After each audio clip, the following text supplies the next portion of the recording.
We are literally going to jump straight into the next session. We've got about 55 minutes. I know that we've just been talking about financing, but we're going to stay on that topic to make sure that you are absolutely nailing how you should be looking at your cash flow financing as you approach your funding round.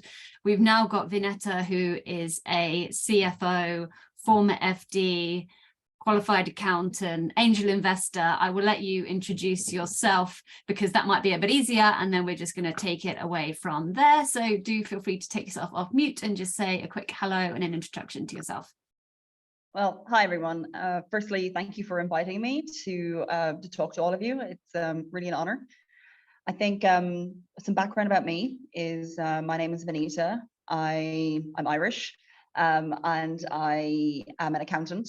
I'm also a tax advisor. I trained in KPMG. I then worked for a very large multinational company in Ireland, and then I moved to work as an accountant in Ocado Group PLC in the UK. I joined that business that was around a £500-600 million business at the time, and got promoted a number of times and left as group finance director. Through that time, I spent a lot of time learning about high growth businesses, managing cash very tightly through a very tight retail business, because retail is detail, and detail is important for angels and for founders. And on top of that, led a lot of our strategic initiatives around M&A, around our investment arm, and just all things finance, really. I've now left, and I'm now the group CFO for a company called Rolik Group. Rolik Group are a pan-European online grocery retailer. So think Ocado.com, but in 5 countries in Europe.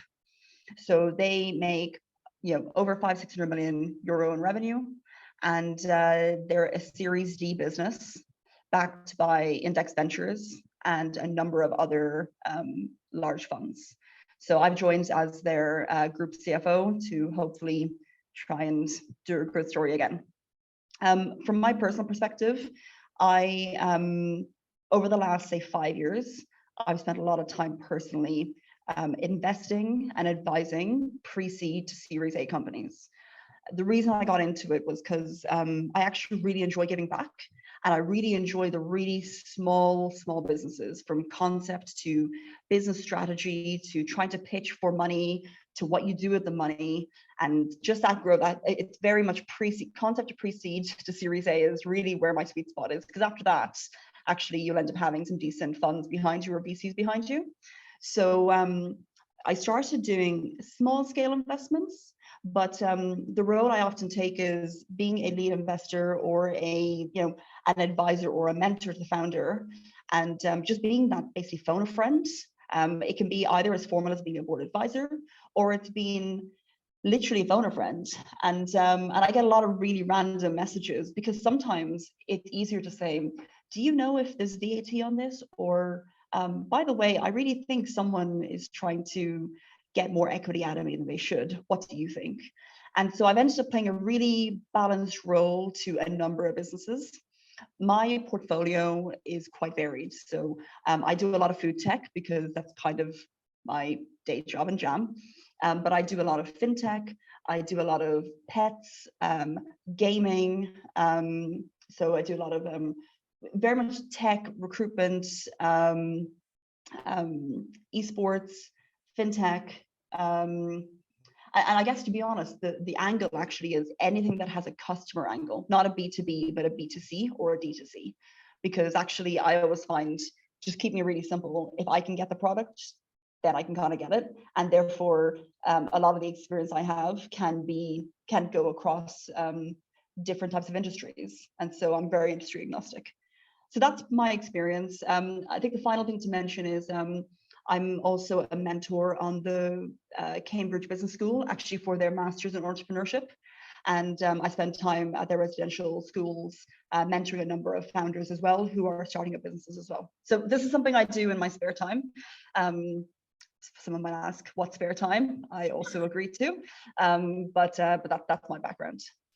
Perfect. So the way that we're going to run this session, similar to the last one, so I'll ask a few questions for about 20-25 minutes, and then we'll go to audience Q&A. So you can write any questions as you think of them in the chat, or you can raise your hand and ask a question directly.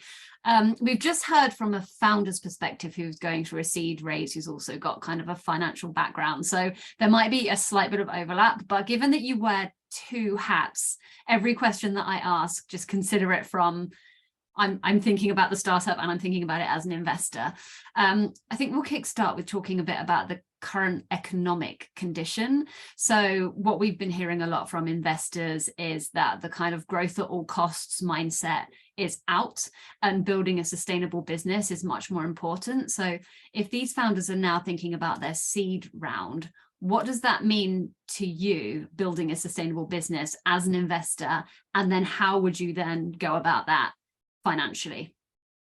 Yeah, it's a really good question. And this is going to sound a bit depressing saying it, but I really wouldn't want to be a founder in this economic environment. It is hard, right? Because everyone wants you to show growth, but also everyone wants you to show cash conservation.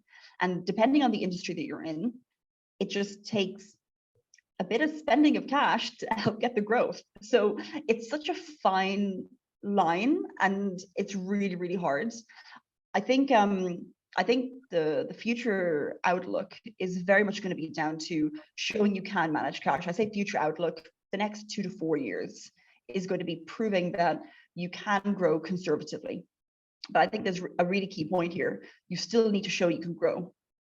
You know, the astronomical growth of show double digits, show you've got X amount of customers or X amount of subscriptions or orders in X period of time isn't really relevant. Showing steady quality growth as opposed to buying the growth by spending money is definitely a key point here. I think the other thing is about, because growth mightn't just be orders, I'm talking a retail lens here. The other side could be steady growth through IP or technology or know-how that you're developing, but showing you are being very cost conscious. And the way I try and describe this to people, and it sounds silly saying it to like a bunch of founders, right? But literally think like an owner. You know, you've just gotten money from someone. Treat that like that is literally your cash. You know, when you're thinking about getting someone to build a site for you for €6,000 or £6,000, would you legitimately spend that yourself? Like seriously, you know, or would you go, I'm going to go on Fiverr, I'm going to find somebody, and actually ultimately I'll get someone for like 800 quid, right? And it's just really thinking about it like it was literally your cash.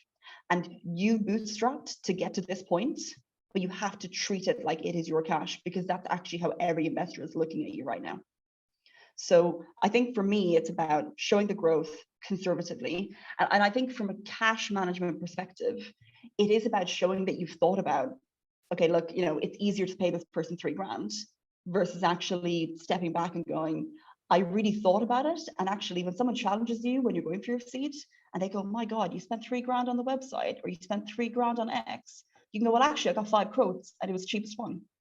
So making sure you have those answers now, because everything you do now is like preparing yourself for the job interview for the seat, everything, which means you need to be getting all your evidence, because someone will say to you $3,000 and you'll go, yeah, I got 50% off, or actually it was most expensive, but actually I got a 20% discount, or it was the most expensive. However, the yield we got from this would have been better from this. So looking at every single thing you spend and thinking about the payback, because you are trying to show conservative growth, but you're also trying to show that you're spending the money wisely. So I think the biggest takeaway would be treat it like it's your own cash, because I wouldn't spend $6,000 on a site. And it's a really good question, right? Because there's a business I'm working with, right? And we're looking at building a site. And the guy came to me and he said, oh, I'm looking at a site and it's a fashion site. I was like, great. And he said, oh, I got a quote for like $6,000. And I was like, okay, well, what do I want? And he said, oh, it's like a Shopify site. And I'm like, you don't need to pay someone $6,000 for a Shopify site. I'll do it for you over a weekend. I'm obviously not going to do it for you for the weekend. My point is, the whole concept of Shopify is it's really easy to build. And that doesn't include the images. And I was like, okay, look, there's time versus effort. And in this world, your time has limited value, which means you can spend more of your time on it, depending on what you're doing. So for me, I was like, look, dude, push back. And then he pulled me the quote out and he was like, oh, actually it's this and this. And I'm like, still, I can get someone cheaper for you, like for sure. You give me like an hour, I will find somebody quicker on this. So, but yeah, that's my view on it. Speaking with an investor's hat on then, is there any major red flags in terms of cash spend that if someone was pitching you and showing their financial, you'd be like, whoa, I'm not sure about this?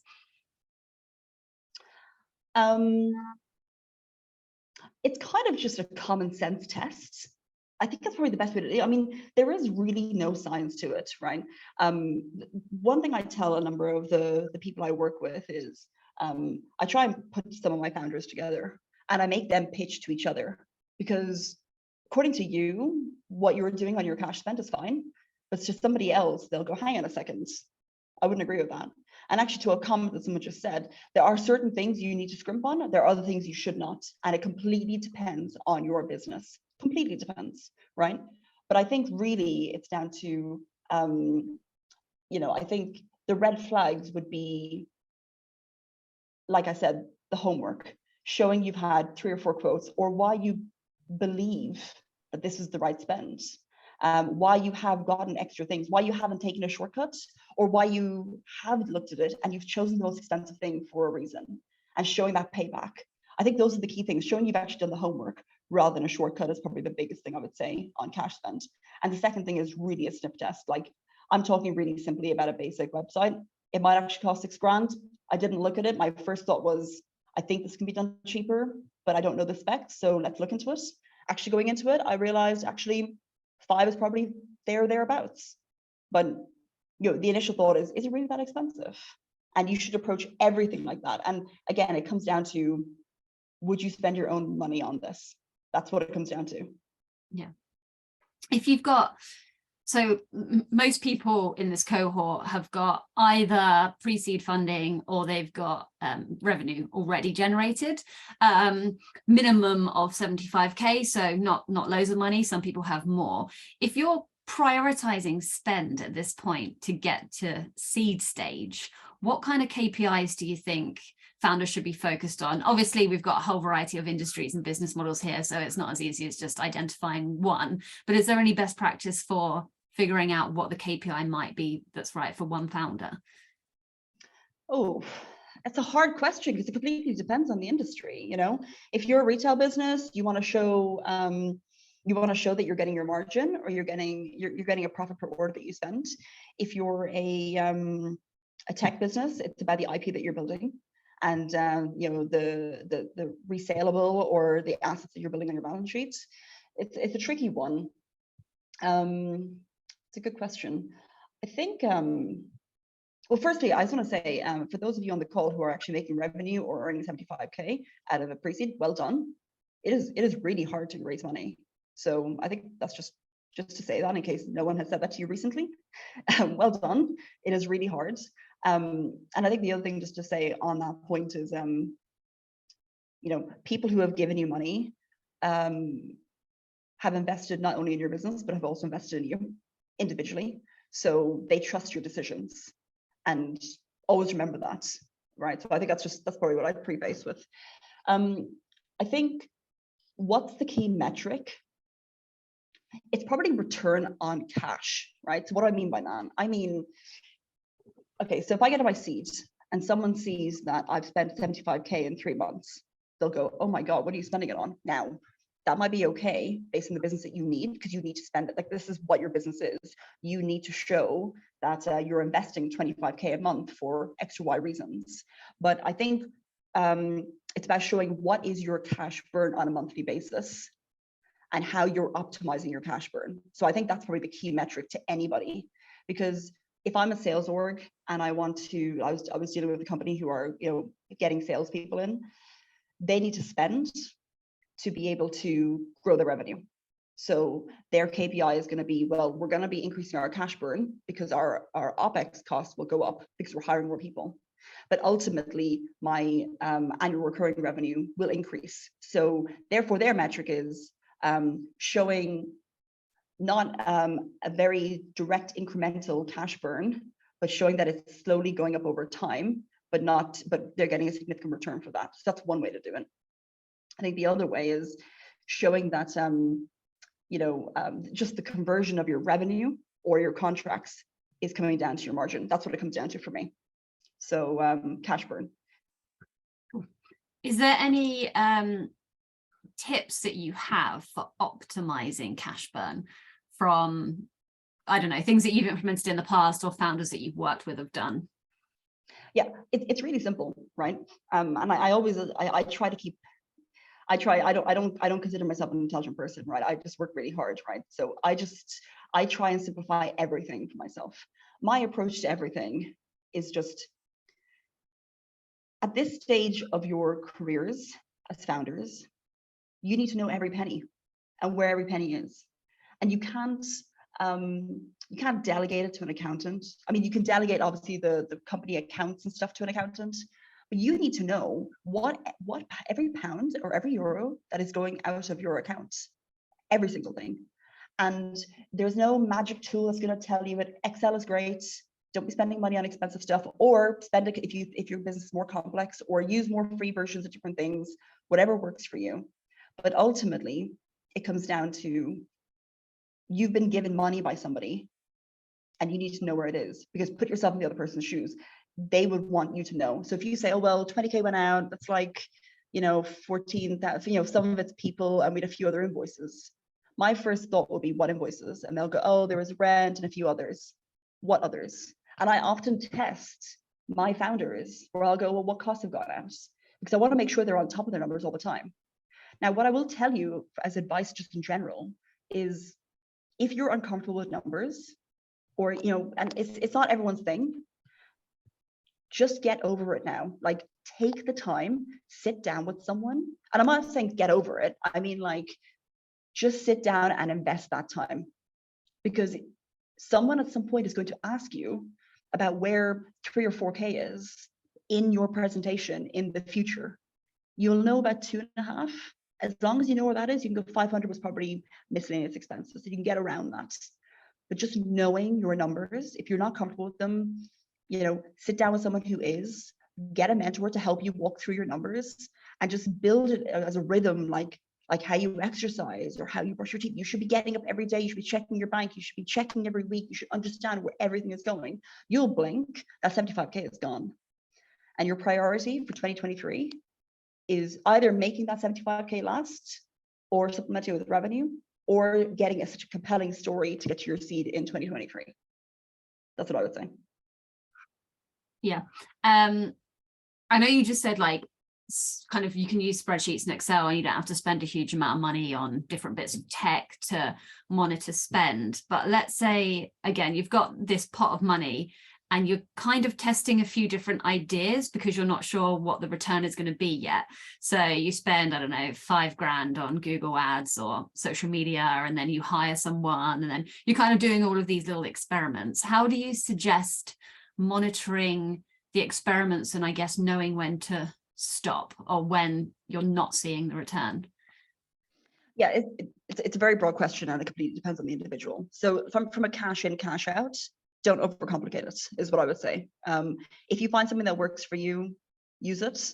I've had some of my founders invest in certain tools because actually it makes them more productive. They don't like traditional methods. Go with whatever works. Just be mindful of cost. That's all it is, right? If you turn around and get, I don't know, a free or a very cheap version of Salesforce at this point, someone's going to question what you're doing. So just think about it, and think about the what it looks like in 6 to 8 months time when you're pitching for your seed. I think from how you consolidate your tools, it's kind of a few things, right? How do you know when the pot is? It's just setting a budget, right? So before you even begin to agree to spend $5,000 on Google Ads, right? You automatically think that if you spend $5,000 on Google Ads, you think you're going to get maybe 200, 300 conversions, whatever that number might be. If you're not hitting it, you've got to find, like, what is your cap? Because especially something like marketing, that money will just burn in seconds. So I think it's about setting some clear stage gates to go, I'm going to try this for this period. This is the amount. And if it doesn't work, I'm either going to reduce it now, or I'm going to try a different platform, or I'm going to reduce it, but do it in conjunction with something else. I think really the headline is, when you're a founder and you're kind of in charge of someone's money, and this is like the ultimate form of adulting, by the way, right? So yeah, you are now all adults and you are now managing somebody else's money. It's like the ultimate form. You have to like set like a limit for yourself, and you have to stick with it, because you're managing a limit for yourself and somebody else. So it's all real psychological more than anything else. But if you don't manage it, then your success and failure will depend on, in 6 months' time, why did he spend 25K? Oh, we were trying something. That doesn't bode well. So I think for me, the answer is something along the lines of managing your cash in the right way to make sure maybe 5K is the right spend. But if you can justify that in your head, great. Just remember that in 6 months' time or 9 months' time, you'll have to explain to somebody why you spent that money and why it was a good idea. And if you can't explain that to yourself right now, then it's probably not a good idea. Yeah. So everything you're going to have to account for or answer for, every single thing right now, because everything you do right now is building up your credentials and your CV to get more money. There's probably also a point where you review how much you have spent and you know it's time to cut it off. I'm just thinking like the amount of subscription services that have a free trial or something, or have some credits associated with them, and then you sign up for the program because you have the credits, but then the credits run out, and then it's like a monthly subscription, and it's kind of just because there's so much going on, you forget to cancel it, even though, because it's only £10, but then there's like so many of them that are only £10 that there must be an audit that you can do to figure out whether it's worth money. Or if you check your bank every week, you'll catch it, number one. Or number two, like, I mean, you have to be really financial savvy. Like, it's gonna sound weird, but every time I sign up for a free trial, like personally, the first thing I do is I cancel the subscription immediately, because then I don't want to be hit, because then I'll go, oh, I need to cancel it. And then the next month I won't. And we've all done it. The difference is you're doing it with somebody else's money. And 10 quid is easy. It's different when it's an enterprise software or something bigger, and suddenly you sign up for a 12-month subscription and you're like, that was like 500 quid. Could have done with that right now. So don't have those moments. Just build discipline in your day. And look, easier said than done, but use tools to remind you about these things. Use tools that go, it's kind of like just setting your own objectives. If this advertising does not work in 3 months' time, I will stop. Put it in your diary. If, what is it? If it doesn't happen by the end of March, or it hits X amount of cost, I will stop. Set limits in it. If you're getting 5 subscriptions, review your subscriptions on a weekly or monthly basis. Go, do I use these tools? Are they like to have? Are they need to have? Would I rather have the cash for something else? Yes or no? And just think about it that way, because those 100 quids add up to an intern, right? All of it adds up. And so it's really just thinking about the opportunity cost of what you're not spending that money on. If this money's going here, what else can I not do? Because everything is a choice, and it's all basically lifeline and runway. I've got a couple more questions, but for everybody else, feel free to add any questions into the chat or raise your hand now, and then we can get to you. Just a quick best practice question. Again, it might totally depend on the type of business, but is there an amount of cash that founders should have in the bank in terms of runway? Like, it's best to have 3 months or 6 months or something like that when you're going out and raising? Oh, it completely depends. I'd probably start raising when I have 6 months of cash. But the thing is, raising money right now, it's going to take you 3 months to get the cash. So it's a fine line of how long do I think it's going to take me to raise money, and plan and working backwards. So if I think it's going to take me 3 months, then I don't want to say, right, I've got 2 weeks of runway. That means I probably need 6 months of runway, because it'll take me 3 months to do it. And actually, if I go 6 months, then I have to go further and say, well, actually, I'm going to start attending networking events and socializing more at the 8-month mark. So 8, 7, get my network in place. Then I get to 6, I start fundraising, and I do 3 months, and then I have 3 months left. So I think on average, to be comfortable and not lose sleep at night, it's 3 months. I think the other thing you probably need to think about before you start fundraising from that perspective is, and this is quite a difficult conversation to have, is what is the minimum I need to run this business? And that could be cutting 4 heads that you have. But what is the minimum? Worst case scenario, after 6 months or 4 months, I'm not getting there. Who can I lose, but I can still run the core business? Because all my things, the things I want to improve, the features I want to add, the leads I want to follow up, all of those are really good to have, but ultimately I need a lifeline. So the way I would approach it is start fundraising when you have 6 months in the bank, which might be now for those of you who just received 75K of cash, and try to close around a 3-month mark, because it's going to take you a month to even get the legals done. So that's kind of where I'll be at. Great. Last question from me, and then we'll go to Mike with his hand raised and some of the questions in the chat. When founders are pitching you, have you got any examples of founders that have done a lot with a little, so proven incredible traction with pre-seed that makes you go, wow, okay, this is a great investment opportunity? Yeah, so there's one I know really well. What they've done is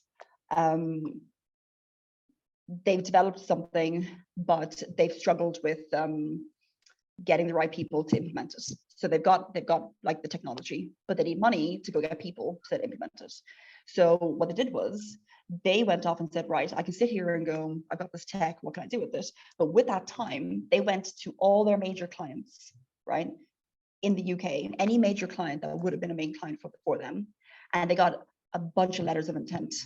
So many letters of intent, they were able to show 10 million annual recurring revenue of letters of intent. And they were like, look, I only have like 20K in the bank, but I have some technology that I've invested my money in. I bootstrapped it to build this tech. All the customers want to go. I need your money to make this happen, right? I was like, mind blown, right? Because they could have sat there going, well, you know, I need the people. But they were like, well, I'll go find the clients. Because once you have the letters of intent, and they had big names, like this was like major hotel brands, major recognizable names, which meant that you went, wow, if you've convinced them to give you a letter of intent, like you've definitely got something here. And that in itself made me go, yeah, okay, fine, that's great. So that's one. I think the other one is I have one company who just built an entire business from their bedroom. So they built the website. I know I talk about like the Shopify side, but they built an entire website. They basically bootstrapped what they did was they got a bunch of people on Fiverr to get photos from. They needed it's a pet business. So they basically went on like Borrow My Doggy and like, you know, dog sit a bunch of dogs, got like all their models from that, and basically built an entire business and was making like 20-30K with 20-30K their own money. I was like, that is over like a 3-year period. I was like, that is phenomenal. You know, where it's not a case of I need money to do something. It's like, if I really want to do it, I will find a way until a point that I can't find a way. And I think that's what a lot of people are looking for, especially now more than ever. Yeah, totally agree. Mike. Hey, Vineta. Hi, can you guys hear me? Oh, good. Yeah. Lovely. Great. So first, yeah, I appreciate your, focus on frugality, especially at this stage in the, given the economic climate. It's something that like we try to do our best. However, as, many of us know, there's a little bit of a balance between, how much money we could trim away in terms of burn and our time. So meaning a lot of us, sacrifice, we do a little bit of freelancing, right? As well as running the company. I guess, from an investor's point of view, how do you view that, right? Where a founder is able to bring down their burn at the expense of their time into the business versus, maybe they'll keep the burn a little bit high, but stay 100% focused on the business. Yeah, it's a really good question, and thank you for the question. It's a personal one for me. I don't invest in businesses where the founder is distracted. Founders with their businesses, right? Like if you ever meet a founder, and all of you, when you meet each other, if you met in person, when you ask someone, tell me about yourself, the first thing a founder will tell you about is their business, because it's literally like their baby, right? If you have a dog or a cat, you talk about your dog or your cat, right? Founders talk about their businesses, right? There's definitely a fine line that you guys need to feed yourselves and eat. I understand, but reducing cash burn to have you distracted is not attractive for many reasons, because one, you're the reason that people are investing, and if you're not willing to put the time in, then it doesn't work. Because if you were absolutely sold on the idea and you knew exactly what you're trying to do, you would, it's one thing to try and get money in for you to feed yourself, it's different. But if you're going, I can reduce my time to make sure we can still have more longevity, there's other ways to raise money. So for me, I'm very much, you're either 100% in or I'm not investing. And that's my personal stance.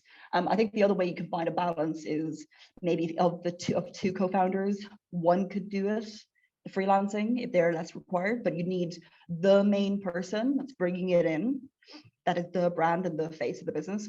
That person needs to be 100% in, because if it's not your 100% focus, then my money's not your focus. Therefore, the business isn't your focus. Therefore, it's not going anywhere, and I probably won't get return. So that's my approach. Not everyone might agree, but that's me. I appreciate it. Thank you. Gabriel, I can see you've asked some questions in the chat. Would you be willing to take yourself off mute? I can come on. Hi, Vineta. Thank you for all of that. I had two different questions. One, which I appreciate if you don't want to answer, but it's, have you worked with any pre-seed SaaS businesses that need to build before they can capture revenue? So if you have, are you willing to share how much they spent on building tech? Obviously no names, but just a rough amount.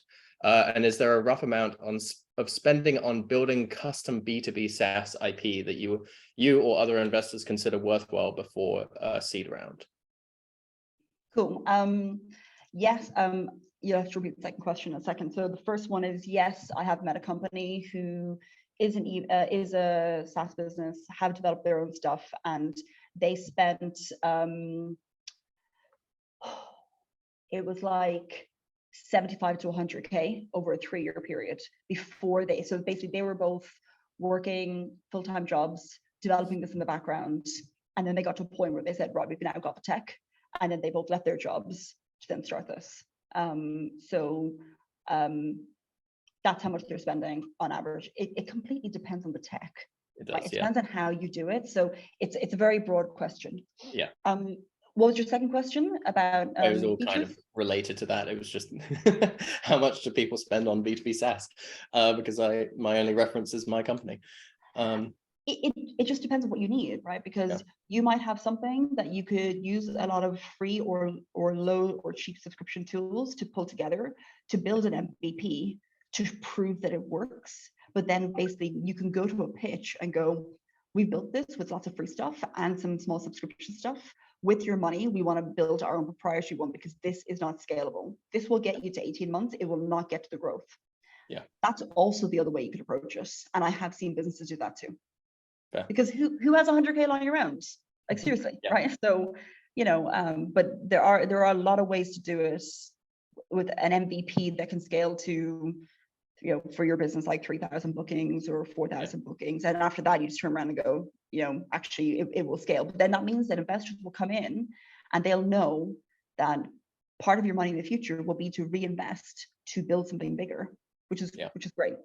Yeah, cool. And then my second question, which was unrelated to that, is what financial documents do you ask for when you're considering to invest? So profit and loss, budgets, revenue projections, and quarterly versus monthly, or I actually don't ask for those. What I do is I ask people to send me whatever they'd like to send me, numbers or otherwise. And I never ask for things in particular. And this is really key, right?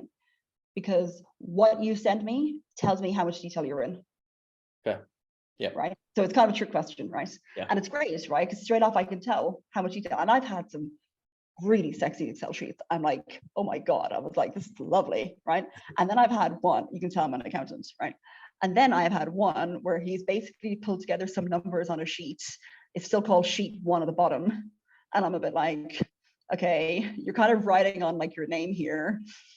Fine. And, let's maybe sit down together and understand it. But like, I've had some pretty terrible ones. Yeah. I think the question is, what do I expect? Definitely monthly.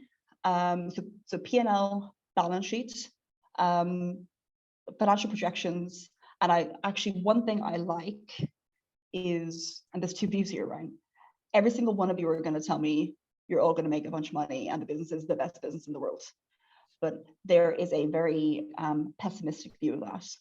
So I always look for, and I always advise anybody, even my own companies, I always say, what's your view? What's the realistic view? And then what's the ultimate pessimistic view?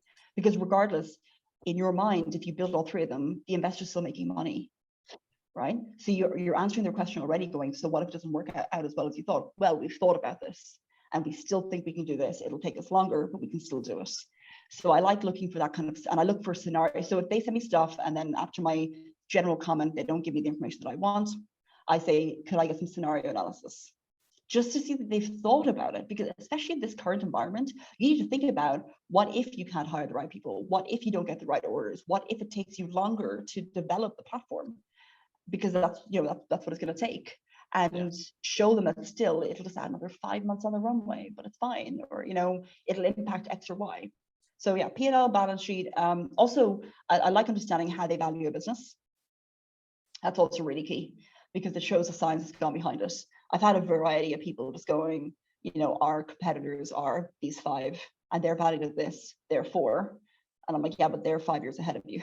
So you can't really look at it that way. So just understand the science of that, or the science of that is interesting. One really quick last one. Do you have a template for scenario analysis? Because that's the one, that's a tricky thing that someone without a background in finance for someone to build. I will check. I'll talk to Purdy after this or in a few days, and I'll check if I have something that I've used or that, you know, one of my businesses have used that I could create as a standard template. So leave that with me for like a week or two and I can probably get it. Thank you.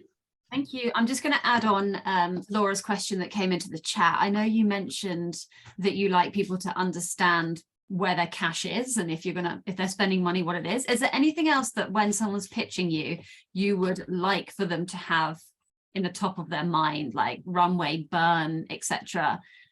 Like, is it, I think for some non-financially minded founders, being able to just like pull numbers out of their mind during a pitch is quite difficult. Should there be particular things that they're focused on? So again, as I said, I'm not a smart person, so I try and really simplify things down for me. The way I pitch, the way I try and tell people to prep, right, to work out the numbers is, if you have like, if you're at a bar and you meet someone and they say, tell me about your business, right? Explain your business. So like, then you just kind of go into like a casual kind of explaining about your business. But in that, so do it once in front of the mirror, or just call a friend and try and do it for like a minute. And then do it again, but try and think of the 3 or 4 financial numbers that make it sound more legit than what you've just said. Like I said, this company, they've got it. They've also got some, they've got 10 million ARR from like names like X or Y. They've got X amount of users. They've got X amount of cash runway, and the current valuations between X and X, right? All these things make it sound better. And I think, or it's a case of we're a live business and we're doing this. We've got 8 months of runway. We're only burning 1.5 million a month with a return of 20% every single month. Something that actually sounds like you're like, shit, this is good, right? That's how I try and get people to do it, because the answer is the numbers you need are different. There are universal numbers like revenue, like conversions, like cash burn, like how much is left in the bank, like, return on investment on anything on tech. These are all standard things, but there's some very specific, unique things to your business, right? Because your financial models will tell them the answers anyway. So I think just pretend you're explaining it to somebody who knows nothing about you and your business, right? Or do it to a 5-year-old, whichever works, right? And just explain your business, and then do it again and put numbers in there. And then you'll find the numbers that work for you. And then those are the numbers that you care about, because that's what you want to tell someone. You want to go, I've had 5,000 bookings if I'm Gabriel, or I've had 2,000 orders, these things, or these 5,000 bookings brought me an extra £2 per booking. That means my revenue is X. So I think it's just finding something that just sounds really good, like with online grocery. If you deliver, or any kind of delivery business, if you make money per order, so it's a profitable delivery, then you go, every time I make an order, I make 50p. Therefore, at 50,000 orders, I make this, and it will scale. So it's just bringing to life why it makes money is what I would say. Awesome, thank you. Sean, do you want to ask your question? Yes, thank you. Hi, Vineta. Thank you for all of that. It was about valuation, actually. A few people have put it in the chat here, I can see. The science of valuation, as you say. But particularly in the current climate, with kind of the doom and gloom that you're hearing, and for pre-revenue. And as an extension of that, I'll just throw in that for our first round, obviously we were pre-revenue, and we, asked the question at all the pitches and everything else. And I used to say, our valuation falls within the models that we've put it through. But to be honest, it's just what we're willing to give away. And nobody ever seemed to push back on that. They kind of thought, well, yeah, that's how it is pre-revenue. So just be great to get your thoughts on all of that. Yeah, I'm probably not going to explain how the science of valuations work, because actually it's quite personal, right? Like, I mean, especially if you're pre-revenue. So if you're pre-revenue, someone has to firstly believe the business can do it. They also then look at external benchmarks. They then work out whether they believe that you can deliver it. And then they work out how much their money, how much money they're willing to put on, how much they're willing to bet on it. So especially, there's more science later down the line. There's less science at the beginning. And you're right, a huge factor is you going, I don't really want to give 30% away of this, because in your mind, you're going, this is your baby. You're going, this is going to be huge. I'm not giving away 30% of like my grandchild's lifestyle, like that's what you're thinking. And you should be thinking that way, because you guys got to think big, right? I guess, I don't know how to answer the question, because it's so subjective. It's kind of, it's really interesting, right? It's kind of, where does there's science. What do the industry say? How much do you see your revenue being in 5 years' time? Are you a revenue business, an EBITDA business, tech business, all those types of things, right? After that, it's kind of like, someone said this recently to me, it's like a red face test, right? Could you legitimately go to somebody and go, my business is worth 5 million right now? Because you're kind of punching, and you have to work out the balance, right? And so for me, what I often say to people is, I often say, don't go with the valuation. And actually, I enjoy not seeing a valuation, because actually, at this stage, now this is me personally, but I'm definitely not the classic investor by any means, right? At this stage, it's down to, do I believe you can deliver what you're saying you can deliver? And then I'll be able to gauge what you think the number is. And then as an investor, I'm going to probably try and get a better deal, obviously, which means that basically your valuation needs to be about 20% higher, because someone's always going to try and get you down. So, but it's completely dependent on, it's an individual thing. It's down to the investor themselves. Yeah. At such an early stage. And in terms of the current climate, are you as an investor pushing the valuations down? No, but I'm a very different investor. If I get it, then that's fine, because actually the thing is, so actually, let me step back. A lot of my other investor friends are pushing valuations down. Mm-hmm. That's not personally how I approach things. I'm like, it doesn't matter with the current economic environment. If I believe this, then we just need to ride the wave for the next 18 months. So actually my real question on valuation in this current environment is, do I believe you can get through the next 12 months or 18 months? Yeah, that's actually my question, because otherwise then I know it's burnt money, or I know that we're going to get somewhere. But I'm not looking for, me personally, I'm not looking for a reduced valuation. And it's funny actually, because some of my own businesses, I was helping them raise 1 or 2, and I put money in at the valuation they asked for, because I went, yeah, I can get behind it. And then another investor wanted like $1 million off the valuation, and they rang me and they said, what do you think? And I went, look, you need their money too, so give it to them. Like right now we need the cash. Yeah. At no point did I turn around and say, I want to reduce valuation, because I already did the deal. I'm not going to feel upset about it, because I was fine with what I went in on. Yeah, I'm kind of like, well, but I'm like, actually, I care about the business and I care about the founder more, because I want this to succeed. So who cares? Yeah. Not everyone thinks like that. I'm just going to start with that. But yes, at the current environment, people are looking for reduced valuations. And the way you get around it is by doing some, as I'm sure a number of you have already come across, some advanced share agreements. So agreeing a certain valuation, and if you don't raise a certain amount, or you don't hit a certain target in a certain amount, they get a reduced valuation. And therefore you kind of buy yourself time to prove it. And Sure. I don't recommend them enough. I'm sorry, I can't recommend them enough. Yeah. They a lot of my businesses have been doing it, and I'm like, yeah, if it helps you protect your valuation, do it. Mhm. Or debt. Yeah. So some form of convertible. Thank Is you. there anything that founders are doing to, you just said you don't care too much about taking a lower valuation if someone can prove that they're going to be able to get through the next 12 to 18 months. What have people done to prove to you that they're going to make it through the next 12 to 18 months that could be tips for this cohort? Yeah, I mean, again, it comes down to good cash management. So it's a scenario analysis. I have this amount of money now. This is my 12-month runway to getting 20% growth or 20% orders, 20% whatever, right?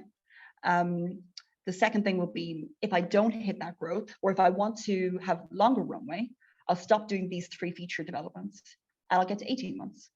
And if I slow my growth even more, I can get to 24 months.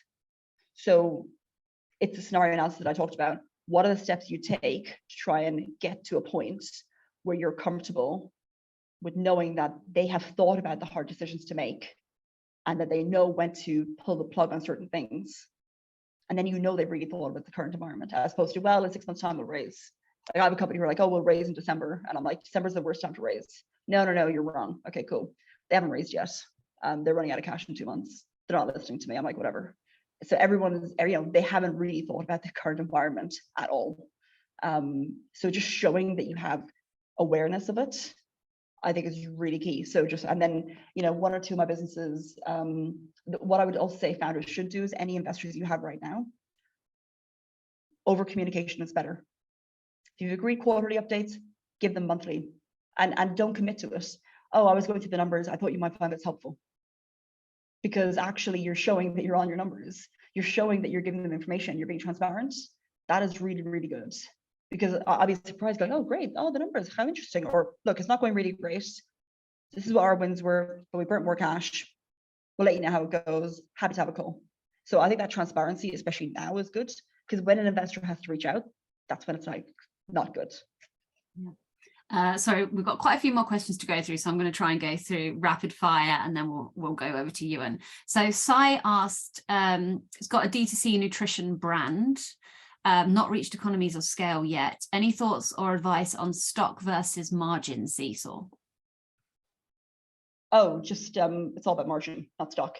You put your money in stock right now, your cash is locked, and then I don't know what time frame you have on if your product has an expiry date, but I would keep less stock right now, because I'll put it this way: in 4 months' time, when you have the choice about whether you have to cut somebody working for you or you have to cut your marketing because you have stock that's not been moved, you're going to wish you didn't buy that stock, right? So you got to think really small, which is why having as much cash flow as possible is important, which is why I'd focus on margin. And margin is fine because people are expecting prices to go up. So, with a D2C business like that, it's about getting the customer hooked in the first, second, third order.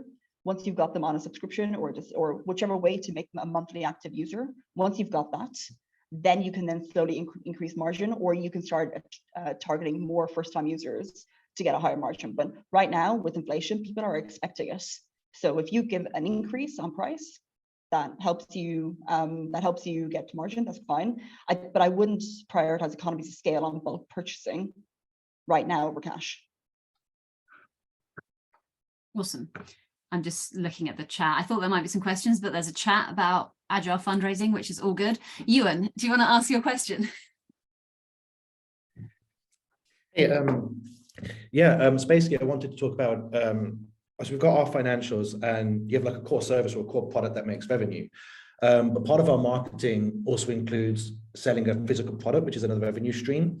Then I had an investor last week who turned and said, okay, I can invest, but also one of your apps, we could white label and use it in our company. There's like a third revenue stream. So I just wonder, when it comes to having multiple revenue streams that you can set up, like, how do you approach that as an accountant when there's obviously a variable, like a margin of error for each individual one, and that margin of error could compound the more revenue streams that you add? So because it could get quite confusing, or it could be 20% up or below what you're saying it could be, because there's so many different variables, basically. So you're talking about, so let me understand the question. when you have more revenue streams, there is a higher risk of error on pricing or on like booking your numbers. Yeah, so like when you're pre-revenue and you have to account for say 3 or 4 different revenue streams, like it's like that at the best of times, let alone when you have 3 or 4 of those. Just wondered how you'd approach that as an accountant, because you want to be as honest as you can be, but it's hard to be honest about how each individual segment is going to work out.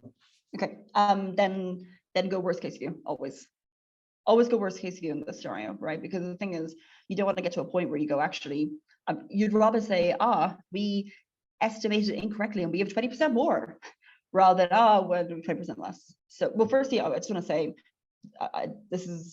it depends on the industry, but the more diversified revenue streams in this current environment is good, especially with white labeling. A lot of my businesses right now, I've said, we have some stuff we should consider white labeling, because white labeling just means you have a constant revenue stream and it's easy. And then over time, you can then use that as a proof of concept to then go to a bigger client. So I think it's great that you're doing that. But from an accounting perspective, I would lowball the number if you're not sure about what the number is, just to cover yourself. Because if you came to me, I'd be like, why is it off 20%? You'll go, well, I put the wrong number in. I'm like, okay, why did you not know your number? Oh, well, I thought it'd be more. Did you not agree this with the client? Well, we were up and down. Okay, so did you have a specific thing in the contract? No, it was up in the air. And I'll go, so how do you do business? So to avoid that conversation, lowball it and say, we were still working through it and actually we're 20% up. And I'll go, okay, great, cool. So have we locked in our pricing strategy now? And you'll go, yeah, we have to X, and we probably shouldn't have this error rate again, apart from maybe FX. And I'll go, great, cool. So you want the second conversation, not the first conversation. Cool. As an early stage investor, I'm guessing that you're open to the fact that people will change their pricing model because they're testing different pricing strategies and kind of seeing what fits. So completely. And I love getting involved. And I was actually with one of my companies who's very pre-seed, pre-revenue. We were just working through how we would price, the ranges we'd price. And I was like, this is, the model shows that the lowest you can go to is X, the highest you can go to is X. And let's just try and get a customer in the right amount, because even if it's loss making right now, it's proof of concept. And then we can show that actually there is demand for this. So yeah, it's something that yes, you're right, as an early stage investor, I'm like, mistakes happen. Not everyone's like that though.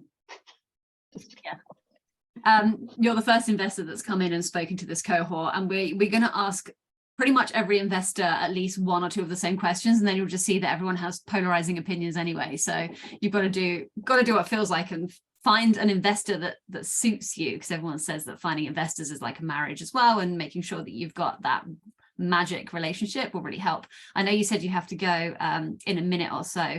So final thought from you. There's been some fantastic advice, but if there was one thing that you want the founders to take away and implement, what would that be?